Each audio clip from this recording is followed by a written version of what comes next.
IPL season 18ರ mega ಹರಾಜಿನ ಮೊದಲ ದಿನ 12 ಮಂದಿ ಆಟಗಾರರು ಮಾರಾಟವಾಗದೆ ಉಳಿದಿದ್ದಾರೆ.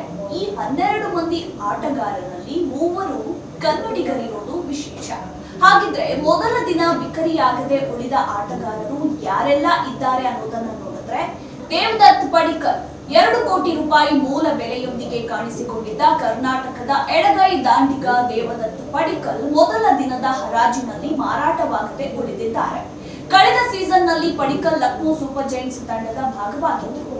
ಇನ್ನು ಲವನೀತ್ ಸಿಸೋಡಿಯಾ, ಕರ್ನಾಟಕದ ವಿಕೆಟ್ ಕೀಪರ್ ಬ್ಯಾಟರ್ ಲವನೀತ್ ಸಿಸೋಡಿಯಾ ಈ ಬಾರಿಯ ಮೆಗಾ ಹರಾಜಿನಲ್ಲಿ 30 ಲಕ್ಷ ರೂಪಾಯಿ ಮೂಲ ಬೆಲೆಯೊಂದಿಗೆ ಕಾಣಿಸಿಕೊಂಡಿದ್ದಾರೆ. ಆದಾಗ್ಯೂ ಮೊದಲ ದಿನದ ಹರಾಜಿನಲ್ಲಿ ಆರ್ಸಿಬಿಯ ಮಾಜಿ ಆಟಗಾರನನ್ನ ಖರೀದಿಸಲು ಫ್ರಾಂಚೈಸಿಗಳು ಹಿಂದೇಟು ಹಾಕಿವೆ.